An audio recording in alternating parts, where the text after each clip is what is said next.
C'est une histoire qui est à la une du journal, notamment deux volets.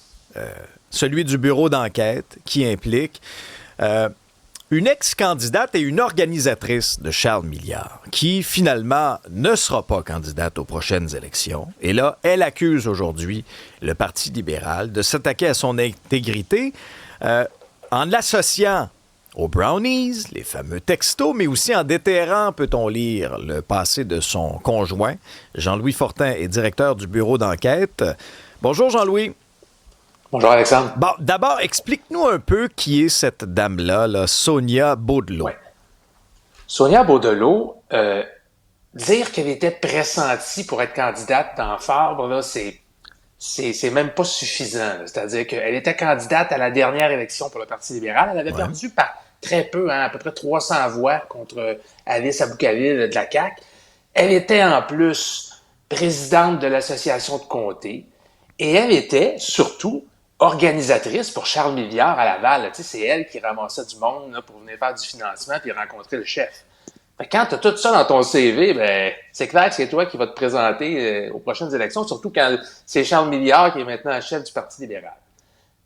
Madame Beaudelot, quand je l'ai rencontrée lundi, elle en avait gros sur le cœur. Hein, on sent qu'il y a de la bisbille à l'interne au Parti libéral. Elle m'explique que moi, on m'a appelé le 23 juin dernier et on m'a dit que ce ne serait pas moi la candidate. Finalement, je ne serais plus candidate. Et on lui aurait donné ou on lui aurait laissé entendre deux facteurs. Okay. Le premier, c'est que Sonia Beaudelot a rencontré l'UPAC et le DGEQ, tu sais, dans la fameuse enquête, les fameuses enquêtes, je devrais dire, là, sur les textos et les brownies. Là. Puis, pour faire un rappel, là, on avait révélé l'automne passé qu'il y avait des messages qui s'échangeaient à l'effet qu'il y avait peut-être des gens qui avaient reçu des 100 piastres pour voter dans le cadre de la course à la chefferie. Puis, on le sait, hein, le DGEQ, l'UPAC aussi, là, ont toutes sortes d'allégations, d'irrégularités qui sont sous enquête en ce moment. Ce sont des enquêtes qui progressent bien, nous dit-on, et rencontrent plein de gens. Et Mme Beaudelot, là-dedans, il faut bien comprendre, là, selon nos informations, elle n'est pas suspectée de rien. Là.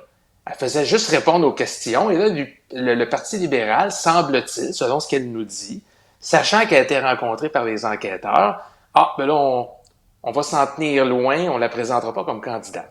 Je trouvais ça surprenant. Et il semble aussi que c'est le passé du conjoint de Mme Beaudelot qui pose problème.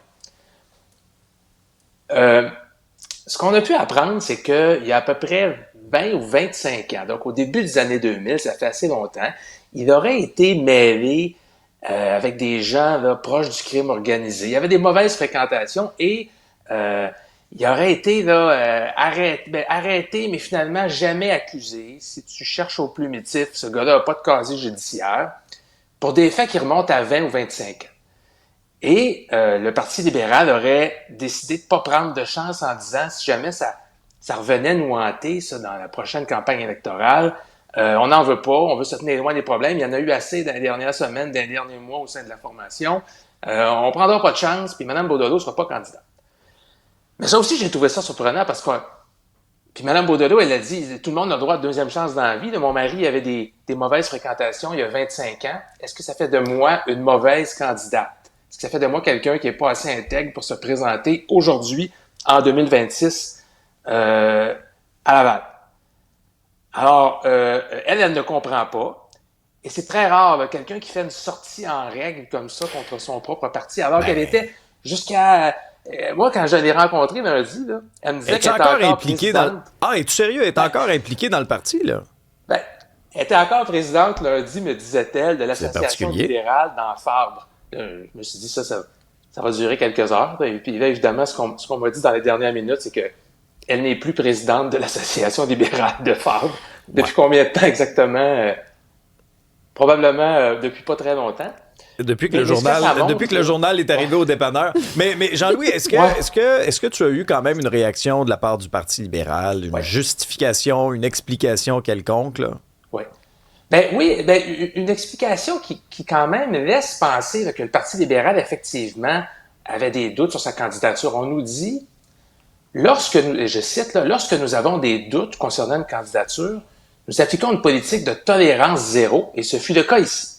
Mais donc, en 2022, il n'y en avait pas de doute, Jean-Louis. Là. Ben non, elle a pu être, mais c'est exactement, elle a pu se présenter pour le parti en 2022, elle a pu faire du financement pour Charles Milliard, organiser des événements. Ben, elle avait le même conjoint. Elle a pu présider l'association. Ben voilà. Alors, c'est clair que, bon, qu'est-ce qui a penché le plus dans la balance? Est-ce que c'est le fait qu'elle ait rencontré l'UPAC, bien qu'elle dise qu'elle n'a rien à se reprocher? Est-ce que c'est le fait qu'il y a des rumeurs sur son conjoint qui datent du début du siècle? Alors, on voit vraiment là, qu'on marche sur des œufs. On est hyper prudent, puis c'est des fois, mieux vaut être trop prudent que pas assez. On l'a vu hier avec un autre candidat. On pourra en parler dans quelques minutes, mais et ça crée des tensions. Et là, Charles Milliard devra se passer de celle qui était l'une de ses principales organisatrices pour la région de Laval dans la prochaine campagne. C'est assez particulier. L'autre histoire dont tu fais référence, c'est celle de Michel Savard, qui était pressenti pour représenter les libéraux dans Gouin.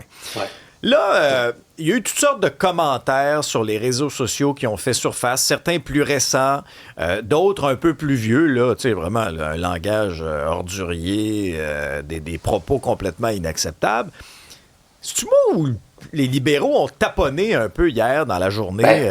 Au départ, là, il restait quand même candidat malgré tout. Là. C'est simplement en fin d'après-midi qu'on a finalement débranché là, sa candidature. Taponné un peu beaucoup, là. Puis au début de la journée, il y avait une capture d'écran qui parlait là, des nazis, puis effectivement, Michel Savard insultait ceux qui étaient des partisans du Parti québécois. Déjà, ça, c'était pas acceptable. Mais quand il s'est excusé, il a dit, il va en avoir d'autres, des captures d'écran, il va en avoir d'autres, des messages, j'allais voir.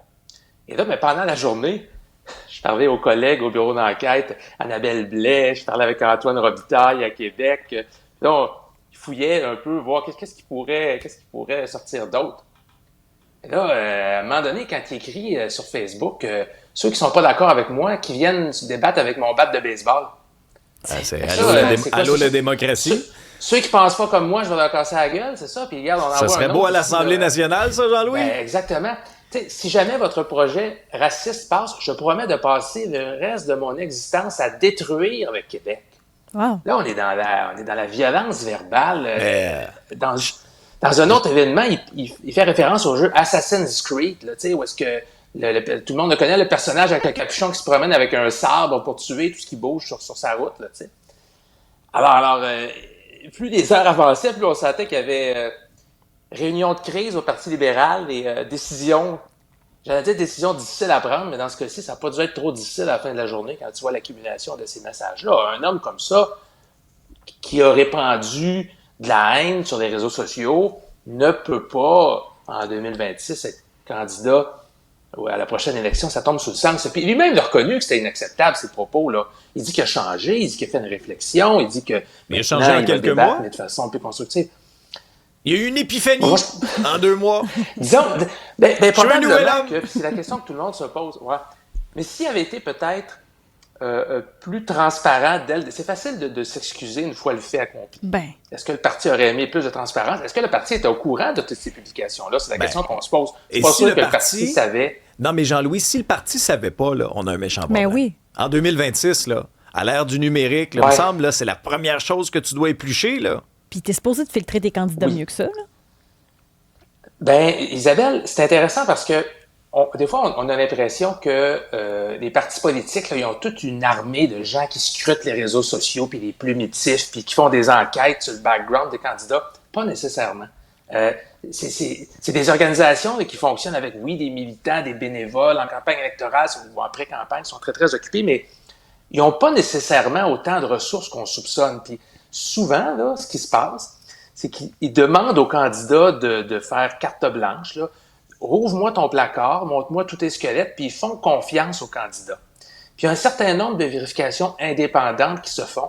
Mais moi, année après année, ça fait avec le bureau d'enquête, là, ça fait plus qu'une décennie qu'à chaque élection, on scrute les candidats, puis on en trouve. Puis on se dit, on pense qu'il aurait appris, puis qu'en 2026, tu fais effectivement le ménage de tes réseaux sociaux, mais à toutes les fois, on trouve de la haine, des menaces, des propos inacceptables, des photos qui n'ont pas d'allure. Puis on va encore en trouver cette campagne électorale-ci, malheureusement. Alors, il ne faut pas penser là, que les partis font des vérifications là, absolument exhaustives. Et ben voilà, c'est le 4e candidat libéral là, à devoir retirer sa candidature ou à annoncer qu'il se présentait puis qu'il se présente plus finalement en l'espace de quelques semaines. Et la campagne n'est même pas commencée encore. Alors, ça fait beaucoup. Mais pendant ce temps-là, il est où, Charles?